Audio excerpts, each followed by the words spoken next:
We're continuing with the Taylor Series multiple choice worksheet. We're going from 13 to 18, looking at number 13 through 18 here. So a function has Maclaurin series given by, and we see Maclaurin series here. Which of the following is an expression for f of x? So if we look at this here and if we look at our answer choices, we should be able to narrow down which of these will be the best fit. Notice that each of these terms are positive. There's no alternating signs from positive to negative. So if that's the case, then we should be able to eliminate the sine, cosine, and choices A, B, and C, since these should produce alternating positive and negative values. So we should be able to narrow down our choices to between D and E.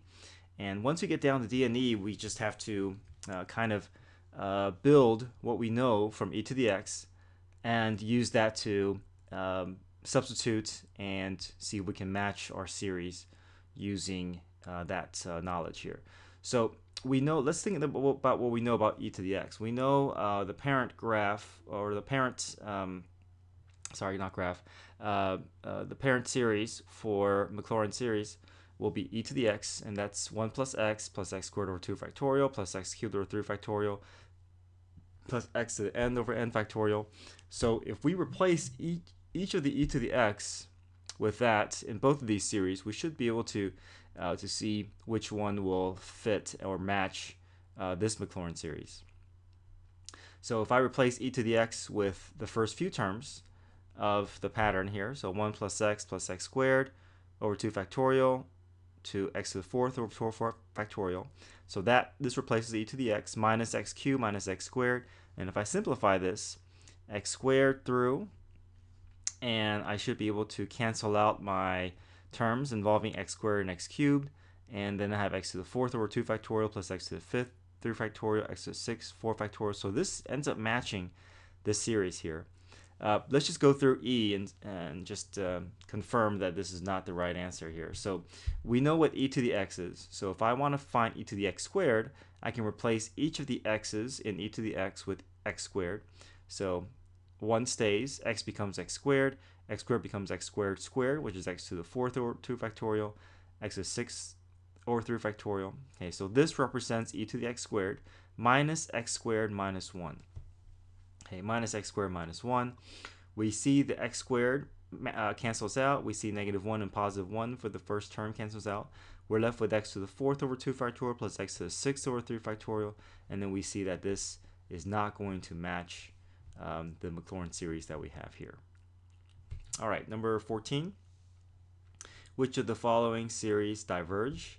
So let's just consider each of these rule of sequence and see if we can determine which of these will diverge. Now let's think about what sine 2 does. Sine 2, well, we may not know the exact value, but we know sine of any value will just oscillate between negative 1 and 1. And we know that value is less than, at the absolute value of sine of 2 must be less than pi, which is 3.14. So we know that this ratio raised to the n, this ratio will be less than 1. So by geometric series, we know this will converge by geometric series test. Okay, second one here, we have essentially 1 over the cube root of n. Cube root of n is n to the 1/3.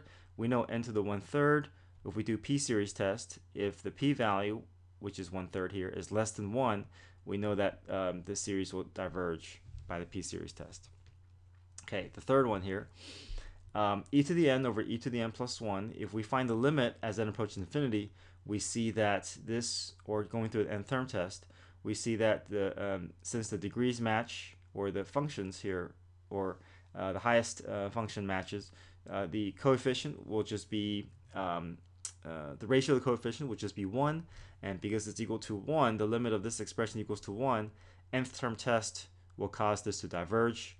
So we know that the third series will diverge, the second series also diverges, only the first one converges. So which of the following series diverge? Second and third. Okay, 15. What's the coefficient of x squared in the Taylor series for 1 over 1 plus x squared about x equals 0? So this is essentially a Maclaurin series. What we can do is we can build our Taylor series here, since this doesn't look like it would match. It matches any known ones that we're asked to memorize.